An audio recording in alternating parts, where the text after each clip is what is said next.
All right, welcome back in as we continue on with the Week 7 football preview. I'm here with senior running back Gabe Martin as we talk about the Wildcats' Saturday matchup at home against Mid-America Nazarene.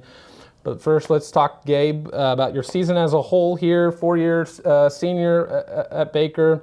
Coming in, you had 6 touchdowns on the year, had a season-high 89 at Missouri Valley. Just what have you seen out of your game so far this year, kind of taking a bigger role this year in your season? Yeah, I mean, first of all, we have an offensive line that is experienced now. You know, we have 2 seniors and 3 juniors on the offensive line. And anytime you have that as a running back, that's what you dream of, you know, especially at the college level where, you know, sometimes it's in and out with offensive linemen, guys get hurt. This year they've been super consistent. And for me, getting more carries and getting more touches, you know, trusting those guys has been crucial for me. And so having those guys out there has just been big. Yeah. Shout out that Baker offensive line, been doing great.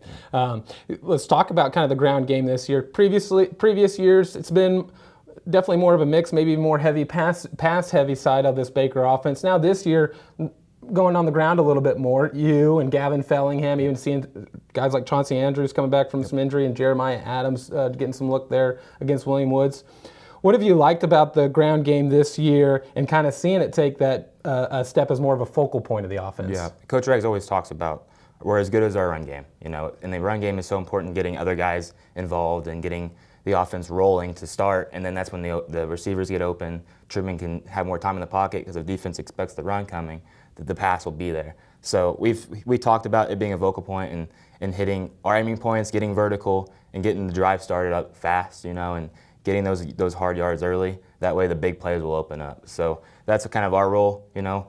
And the big plays will come on the run too. But we know that we help set up the big plays with Adrian Seals or, you know, those receivers that are getting healthy now, which will be great. But, you know, it starts with us, and we kind of take pride in that.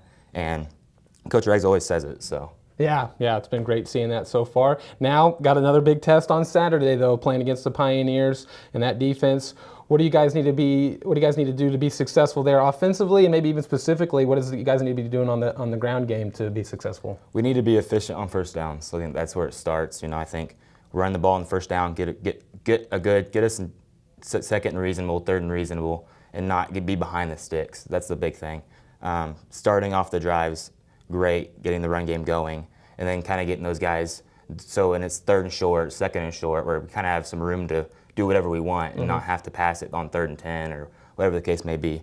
So I would say first of all is starting the drives with good runs, getting the offensive line going, getting our team going, and then setting up the big shots. Yeah, we'll be excited to see that on Saturday. When we talked about this with Coach Riggs as well, just kind of the environment going into Saturday's matchup. Got Maple Leaf weekend here in Baldwin City.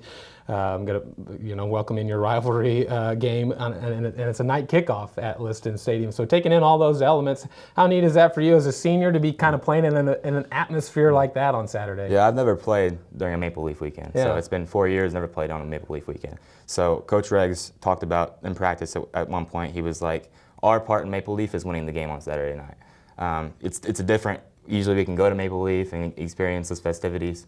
But this time around, our job is to go in on Saturday night and kind of capitalize Maple Leaf with that. And so we're taking pride in that because Maple Leaf's a big deal in Baldwin City. So if we can go out there and finish the night with a win, that's what we're looking to do. Yeah, it's a little different for you this year, having to be locked in on Saturday rather than enjoying Maple Leaf. That kind of is a nice transition to some of the lighter side of things here with this interview. Let's talk about just fall, even though the weather's hasn't got the news quite yet. It's fall here in Baldwin City. What are some of your favorite things about fall, maybe about Maple Leaf weekend, even about this time of the year? Yeah, I would just say experiencing Maple Leaf. So many people come to Baldwin City. It's usually a quiet town, and there's not a whole lot going on. And then Maple Leaf hits, and so it's like you're in a big city almost. You know, it's a pretty cool experience. So I'd say, especially since being here, that experiencing Maple Leaf and all it has to offer, I would say it's kind of made my fall, and probably for years to come after college, to coming back to here and coming to Maple Leaf and experiencing that during the fall. I think that's probably my favorite part of fall so far, especially in college. Yeah, it's a huge crowd there, obviously. Do you have a favorite? Fall meal, or even maybe a favorite vendor or a favorite pit stop there at Maple Leaf for a snack or anything? A favorite fall meal or a favorite snack there at Maple Leaf? I would say a favorite fall meal. My mom makes fantastic potato soup. Ooh, yeah. And so now I've started to make it. Yeah. And it's not as good as my mom's, but I can do a pretty good job with it. So I would say that's probably my favorite fall meal. I love soup in general, but potato soup, it's a special place in my heart. Yeah, I can't beat that on a nice cool day either. No. Let's get into some of your academics here. Can you just tell us what your academic major is, and then as a senior, kind of what's your post-graduation plans? So I'm history education Okay. at the secondary level, so 6th grade through 12th. I would also like to coach football or coach whatever sport is available, but I want to coach football at the end of the day.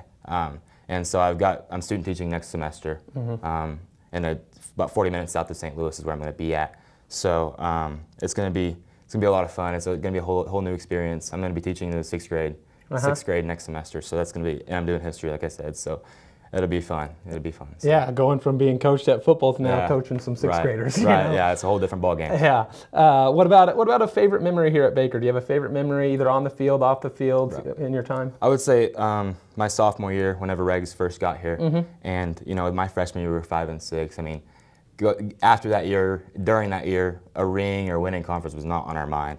And so whenever Regalado got here, he was immediately on it. We're restoring the order, bringing Baker back to what we should be, and we're going to win rings. And like when you first hear that, you're like, sure, we went 5-6, who knows? But that first year, we knew immediately, and he engraved that into our minds, so we believed it ourselves. And I would say whenever we played Missouri Valley at the end of that season, we did our part. We needed to win that game. And we did our part to win conference or tie for conference to get a ring. And so we did our part, and then we were all standing on the field. MNU and Benny were playing, and we needed MNU to win to get a chair for the conference title. And they did. And we were all watching it in the middle of the field after winning at Missouri Valley.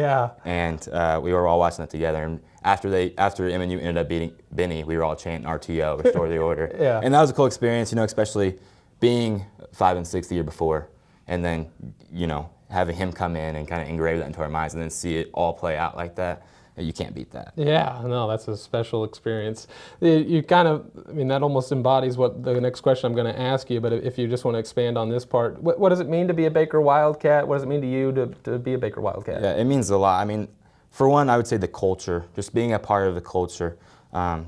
Baker in general has a great culture, and then the football program, obviously, there's a reason we wanted to restore the order and bring it back to what it was, because the culture at within the football team is something special. And just in general with Baker and football, just being a part of this culture and being able to tell my kids one day about how I was a part of this culture here at Baker, because Baker will still be going strong at that point. It's just that's cool, and I'm glad I was able to be a part of it. Yeah, absolutely. Well, thanks for joining us, Gabe. Good luck on Saturday against MNU. Appreciate it. Make sure to tune in on Saturday at 6 p.m. to the Urban Edge Network as the Wildcats take on number 22 MNU here at Liston Stadium.